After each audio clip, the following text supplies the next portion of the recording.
생활 속 법률 히어로 이승우 변호사의 사건 파일.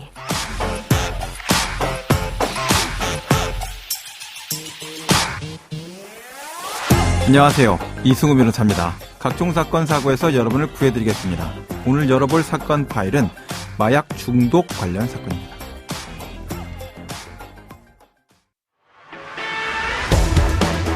여고생을 필로폰 등 마약에 중독시켜 유통 과정에까지 가담하게 한 마약 판매 조직이 검찰에 붙잡혔습니다.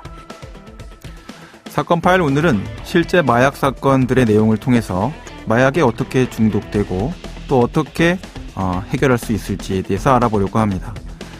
최근까지 발표된 뇌과학 연구 결과들에 따르면 고통과 쾌락을 느끼는 뇌의 위치가 아주 동일하다라는 것입니다. 고통 속에서 인간은 즐거움을 발견하게 되고 또 쾌락만을 추구하다 보면 끝없는 고통 속으로 들어가게 된다라는 건데요. 마약의 중독 메커니즘과 해독 가능성에 대해서 법무법인 법승 서지수 변호사와 알아보도록 하겠습니다. 안녕하세요, 변호사님. 네, 안녕하세요. 법무법인 법승 서지수 변호사입니다. 네, 자 오늘 실제 사건으로 좀 시작을 해볼까요? 어떤 사건을 준비해 오셨습니까? 네, 오늘 준비한 사건은 간단히 두 가지인데요. 하나는 인천에서 고등학생 시절 2년간 2억 원대 마약을 텔레그램에서 유통한 10대 3명이, 그리고 대구에서는 여고생을 마약에 중독시켜 유통까지 가담하게 만든 일당 등 9명이 무더기로 재판에 넘겨졌다는 것입니다. 예. 인천 사건의 경우 그 피고인들은 고교생이던 2021년 10월부터 지난해 7월까지 텔레그램을 통해 필로폰, 케타민, 엑스터시 등 시가 2억 7천만 원 상당의 마약을 판매 소지 투약한 혐의를 받고 있는데요. 네. 올해 대학생이 되었지만 이들은 수사 과정에서도 계속 마약을 투약하다가 구속되기까지 하였습니다. 어떤 형태로 아이가 성장을 하게 되면 고등학교 때부터 이렇게 친구들이나 지인들한테 또는 뭐 텔레그램 이용해서 이렇게 마약을 팔고 사고 팔고 하는 형태가 되고 대학생까지 돼서도 계속 마약 투약하다 구속되는 이런 상황을 처하게 되는지 좀 굉장히 궁금한데요. 대구 사건은 어떤 내용이었습니까? 네, 대구 사건의 경우에는 마약사범 A가 자신이 필로폰 투약을 하는 모습을 여고생에게 먼저 보여주었고요. 네. 아무래도 호기심이 유발되다 보니 자기도 해보고 싶다 이런 생각이 들었고 예. 그 여고생에게 바로 필로폰을 제공함으로써 이 여고생이 중독되게끔 하였습니다. 네네. 그래서 이제 필로폰에 중독된 여고생이 수차례 이제 구매도 하고 또 마약 유통 과정에도 직접 가담하게 된 것입니다. 예. 이렇게 위 두 사건의 공통점은 어린 나이에 마약을 접하고 심하게 중독돼서 이런 범죄 행위까지 이르고 벗어나지 못하게 된 것인데요. 예. 보건복지부 2021년 마약류 사용자 실태 조사에 따르면 그 이전 조사인 2019년 조사에서 40대 마약류 사용자가 49.4%를 차지해 가장 많았거든요. 네네. 20대의 경우는 겨우 2.2%에 불과했습니다. 2019년도에는 20대는 2.2%. 네, 그렇습니다. 네네. 아주 적은 수치였는데요. 오히려 이제 2021년에 들어서면서 그 조사에서 20대 사용자가 전체 사용자 중 30.7%를 차지하면서 전 연령대 중 가장 많이 이제 중독자가 있다 이렇게 조사가 되었고요. 이거 어떻게 이렇게 폭증할 수가 있습니까? 그렇습니다. 이게 지금 저희가 인터넷 세대다 보니 예. 특히 인터넷으로서 이렇게 방금도 나왔던 텔레그램이나 아니면 인터넷 사이트, 어둠 사이트 같은 경우를 통해서 많이 구하기도 하고요. 네네. 또 아무래도 40대보다는 20대가 더 인터넷에 좀 더 가깝지 않습니까? 네. 그래서 그런 부분도 있고요. 또한 그 코인 같은 게 많이 이제 이용이 되는데 이런 걸 또 20대 친구들이 잘 알거든요, 생각보다. 네네. 그래서 이렇게 마약 유통 과정에 좀 더 쉽게 이룰 수 있는 게 예전에 그 이제 좀 나이가 있으신 분들이었다면 지금은 오히려 중장년층에서부터 멀어져서 이렇게 어린 연령대층이 더 쉽게 접할 수 있기 때문에 이렇게 된 것이다 이렇게 보이고요. 네. 또한 그 대검 조사에서도 이제 마약사범이 그 청소년 마약사범이 특히나 그 2017년에 119명이었는데 22년도에는 481명으로 지금 300% 이상 급증했거든요. 네. 근데 이제 저희가 마약사범 증가율 자체는 30%로 좀 증가를 했다. 이런 걸 감안하면은 10배가 넘게 이제 증가를 한 거죠.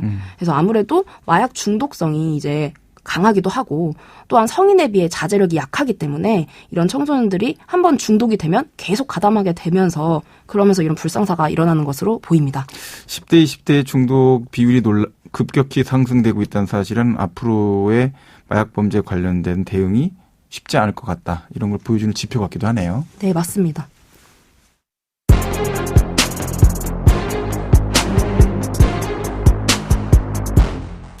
자, 그러면 좀 근본적인 질문을 좀 하나 좀 던져볼까요? 국가는 왜 마약을 막아야 하는 걸까요? 그 관련해서 마약 중독이 얼마나 치명적이길래 국가가 이렇게 형사적인 도구, 여러 가지 행정적인 도구를 총동원해서 막아야 한다라는 것을 우리가 납득시킬 수 있을까요? 그거 좀 설명 좀 해주시죠. 네, 마약 중독은 신경계에 영구적인 변화를 일으키는 질병입니다. 네. 마약은 뇌에서 이제 쾌락을 유발하는 도파민이라는 물질이 있는데요. 그거를 폭발적으로 증가시켜서 이전에는 전혀 느껴보지 못한 쾌락을 느끼게 하는 그런 방식으로 이제 이용이 되거든요. 우리나라 헌법에 행복 추구권이라는 조항이 있으니까 이건 국가가 지금 쾌락을 느끼는 것만 있다고 한다면 막지 말아야 될 내용이 되는 건가요? 그렇게 보일 수도 있겠지만 이것은 전혀 그렇지 않습니다. 네. 이제 보시면은 예를 들어서 이제 필로폰 같은 경우에 그 1회 사용량이 보통 0.03mg이라고 치고 보시면요. 네. 이제 이거를 투여하게 되면 그 즉각적으로 몸에서 분배되는 도파민의 양이 평소에 수천 배까지 증가를 하는데요. 예. 이게 또 상태도 3일 정도 지속이 되고요. 네. 근데 이 양이 보통 아까 말씀하신 것처럼 쾌락을 느끼기에 적당한 게 아니냐라고 생각하실 수 있겠지만 네. 그 자체가 우리가 평생 나오는 도파민의 총량, 그거보다 훨씬 많은 수치입니다. 그게 한 번에 그렇게 분비가 되기 때문에 당연히 뇌에 있는 신경계가 자체가 다 망가지게 되고요. 도파민이 폭발한다 이렇게 볼 수도 있겠군요. 그렇습니다. 네. 정확합니다. 네. 그래서 웬만한 좋은 일은 이제 도파민 자체를 느끼지를 못하게 됩니다. 어느 정도 분비가 돼도 신경계가 이미 망가졌기 때문에 나오지도 않고 나오더라도 느끼지도 못하게 되는 거죠.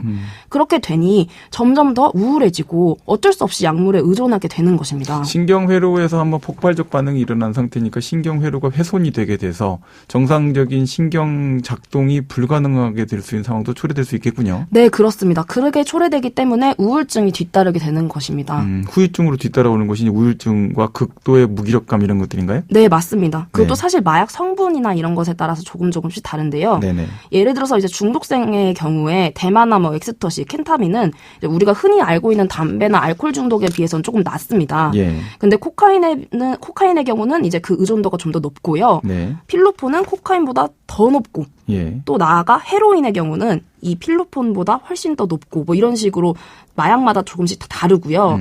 또한 이 펜타닐의 경우는 합성마약의 끝판왕이라고 불리는데요. 네네. 이게 헤로인을 100배 농축한 것이거든요. 예. 그래서 이거는 한 번이라도 흡입하면은 이제 중독될 가능성이 반드시 있다. 예. 이런 정도로 이제 다 다르고 네. 또한 그 위험성이나 그로 인한 부작용도 다 다릅니다. 마약마다. 예. 그래서 예를 들면은 아까 말씀드렸던 저희 코카인의 경우 정신적으로는 이제 편집증, 과대망상, 예. 정신분열증까지 와서 그러니까 미치는 거거든요. 사람이 그냥. 네네. 그리고 신체적으로는 근육이 이제 위축되고 수축되고요. 예. 입술이나 치아 이런 게 다 부식되고 손상이 됩니다. 예, 예. 당연히 음식 섭취는 어려워지겠죠. 네. 그리고 이제 금단 현상 같은 경우는 아까 말씀드렸던 우울감, 예. 무력감, 그리고 수면 장애까지. 그러니까 사람이 잠도 못 자고 전신적으로 미치고 이러기 때문에 그냥 거의 제 기능을 할 수 없게 되고요.